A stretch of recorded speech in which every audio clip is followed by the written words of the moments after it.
Kaya i-share ko lang sa inyo mga lods, concern nito, noise siya during idle or during start.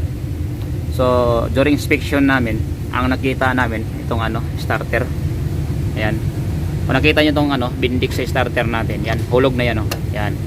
So ganyan yung reaction sa starter nyo, sira na yung starter nyo. Yan, dapat nakatambayan yan, nakaganyan dapat yan. So titingnan natin yung bago. Yan, may bago kami starter dito.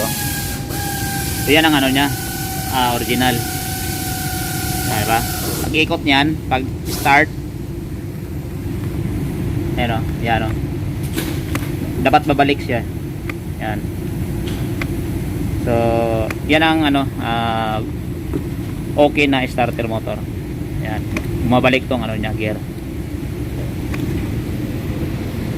Pero itong isa natin,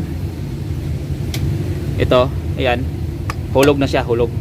So nangyayari nito, ito hindi nagka-crank minsan, at saka pag nagka-crank man siya, maingay kasi naiiwan to, itong gear niya naiiwan sa flywheel. Itong flywheel bago na rin pinalitan namin, kasi yung bagong flywheel niya, pag ganito kasing mga senaryo sa starter motor, minsan nasisira yung flywheel natin. So pakita ko lang sa inyo yung flywheel. So ito yung lumang flywheel namin. So tinignan namin tong mga ngipin nito naman, may nakita kaming basag. Hanapin lang natin yung basag nito.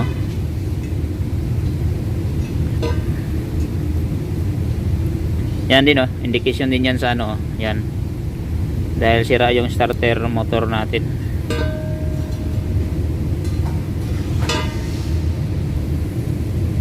Sana yung basag.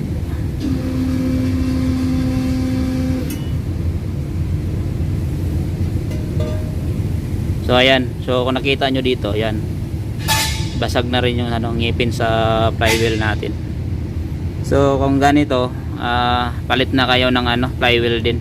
Pag hindi nyo papalitan to, masisira rin yung bagong starter motor nyo, sayang yung bago. So ayan mga lods.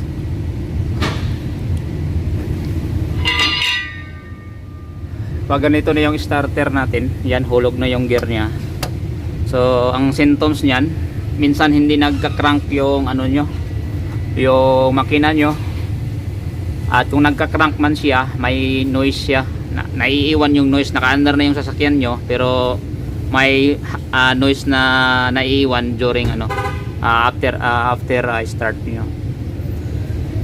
Minsan naman pag during start nyo, lagatak yung starter motor natin. Kasi hulog na to siya ito. Yan. So ganyan lang pag-check mga lods sa kung sira na yung starter motor nyo. Isa lang yan sa dahilan na sira yung starter motor, hindi lahat ganyan yung symptoms. May ibang dahilan din, or mga bakit ayaw gumagana yung starter motor natin. Yan. So ito ito na makina sasakyan natin. Pero yung starter natin mga lods, basic lang yan. Sa lahat ng sasakyan mayroon yan. Saka yung symptoms ng starter motor, pareho lang yan lahat. Kahit anong klaseng makina mayroon ka. So yan lang ang dapat nyo i-check. Saka itong bolt na to, kailangan ito-torque natin yan pag pagkabit ng flywheel. Saka kailangan balance yung torque nyan. Yan lang mga lods, knowledge sharing lang tayo kung ano yung problema sa sasakyan na to. At least nakakuha kayo ng idea tungkol sa starter natin at saka sa noise during start.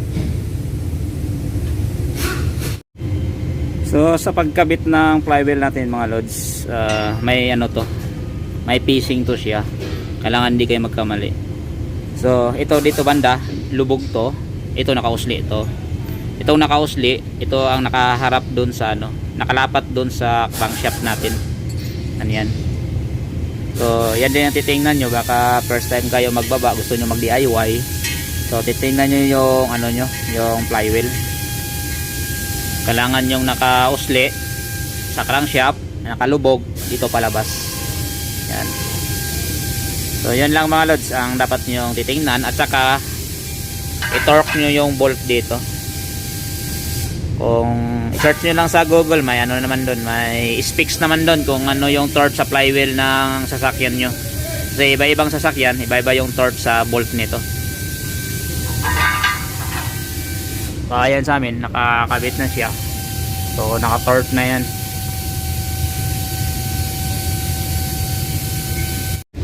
Ayan mga lods, kung mag-torque kayo, kami may special tools.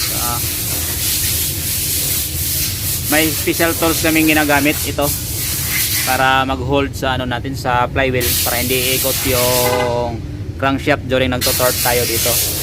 Pero kung wala kayong special tools kagaya nito mga lods, gawin nyo lang ito, kahit anong bolt na kasya dito. Yan.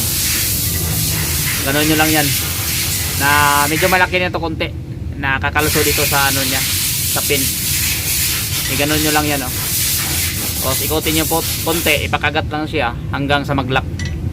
Kung makalock na yon, saka na kayo mag-torque. Pero pag mga ganito yung gagamitin nyo mga lods, ingat lang kayo kasi minsan nababaklas kasi ito, baka mauntog, masugatan pa yung kamay nyo. Ayan lang, diskarte lang kung paano mag-torque kung wala kayong ganitong special tools.